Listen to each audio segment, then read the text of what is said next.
ചന്ദ്രയാൻ 3 വിക്ഷേപണം വിജയപഥത്തിൽ എത്തിയതിനു പിന്നാലെ ഇപ്പോഴിതാ മറ്റൊരു അഭിമാന നേട്ടം സ്വന്തമാക്കിയിരിക്കുകയാണ് ഇന്ത്യയുടെ പ്രഥമ സൗരദൗത്യ പേടകമായ ആദിത്യ L1. 4 മാസത്തെ യാത്രയ്ക്കൊടുവിലാണ് ആദിത്യ L1 ലക്ഷ്യസ്ഥാനത്ത് എത്തിയിരിക്കുന്നത്.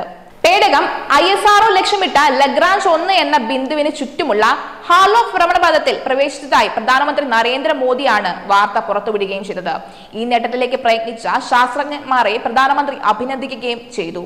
ഇതോടെ ലഗ്രാഞ്ച് ബിന്ദുവിലെത്തുന്ന 4ാമത്തെ രാജ്യമായി ഇന്ത്യ മാറിയിരിക്കുകയാണ്. ഭൂമിയുടെയും സൂര്യന്റെയും ഗുരുത്വബലം തുല്യമായി അനുഭവപ്പെടുന്ന 5 മേഖലകളിൽ ആദ്യത്തേതും ഭൂമിക്ക് ഏറ്റവും അടുത്തുള്ളതുമാണ് ലഗ്രാഞ്ച് 1. ഇന്ന് വൈകിട്ട് 4ഓടെയായിരുന്നു ആദിത്യ L1 ഹാലോ ഭ്രമണപഥത്തിൽ പ്രവേശിച്ചത്. പേടകത്തിലെ ലാം എൻജിൻ പ്രവർത്തിപ്പിച്ചാണ് അവസാന ഭ്രമണപഥ മാറ്റം ISRO നടത്തിയത്. വൈകാതെ പേടകത്തെ 1ാം ലഗ്രാഞ്ചിൽ നിശ്ചിത ഇടത്ത് ഉറപ്പിക്കും. ഇതാണ് ISROയുടെ മുന്നിൽ ഇനിയുള്ള വെല്ലുവിളി. നിശ്ചിത സ്ഥാനത്ത് സ്ഥിരത കൈവരിച്ച ശേഷമായിരിക്കും പേടകം സൗര രഹസ്യങ്ങൾ അനാവരണം ചെയ്യാനുള്ള പരീക്ഷണങ്ങളിലേക്ക് കടക്കുക. സ്ഥിരത കൈവരിക്കാനുള്ള പ്രക്രിയയ്ക്ക് 1 മാസത്തോളം എടുക്കുമെന്നാണ് ശാസ്ത്രജ്ഞർ പറയുന്നത്. അടുത്ത 5 വർഷത്തിനുള്ളിൽ ഈ ദൗത്യത്തിൽ വെല്ലുവിളി ഉണ്ടാകില്ല എന്നും പറയുന്നു. ആദിത്യ L1 വിക്ഷേപം നടന്നത് സെപ്റ്റംബർ 5-നാണ്. ആദിത്യ L1 ലക്ഷ്യസ്ഥാനത്ത് എത്തിയതായി പ്രധാനമന്ത്രിയാണ് സമൂഹ മാധ്യമമായ Xലൂടെ ഇക്കാര്യം അറിയിച്ചത്. പ്രധാനമന്ത്രിയുടെ വാക്കുകൾ ഇങ്ങനെയായിരുന്നു: ഇന്ത്യ മറ്റൊരു നാഴികക്കല്ല് സൃഷ്ടിച്ചിരിക്കുന്നു. ഇന്ത്യയുടെ ആദ്യ സോളാർ ഒബ്സർവേറ്ററി ആദിത്യ L1 ലക്ഷ്യസ്ഥാനത്തെത്തി. ഏറ്റവും സങ്കീർണമായ ബഹിരാകാശ ദൗത്യങ്ങൾ സാക്ഷാത്കരിക്കുന്നതിൽ നമ്മുടെ ശാസ്ത്രജ്ഞന്മാരുടെ അക്ഷീണമായ അർപ്പണബോധത്തിന്റെ തെളിവാണിത്.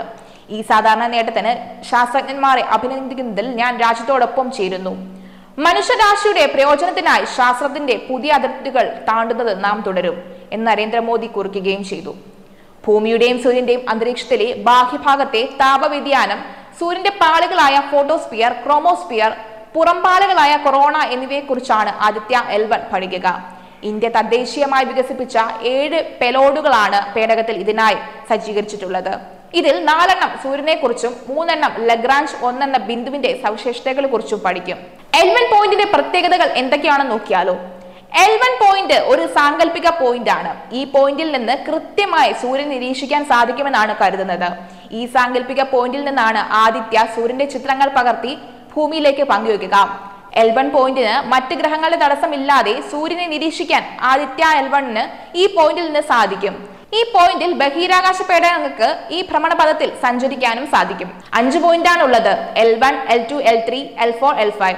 ആദിത്യ ദിശ മാറി പോകാനുള്ള സാധ്യത ഉണ്ടായിരുന്നതിനാൽ തന്നെ അതിനെ മറികടക്കാനായി L1 പോയിന്റിൽ ആദിത്യ എത്തുകയും ചെയ്തു. 126 ദിവസം മുമ്പാണ് ആദിത്യ വിക്ഷേപിച്ചത്. അതാണ് ഇപ്പോൾ സൂര്യന്റെ ലക്ഷ്യസ്ഥാനത്ത് എത്തിയിരിക്കുന്നത്.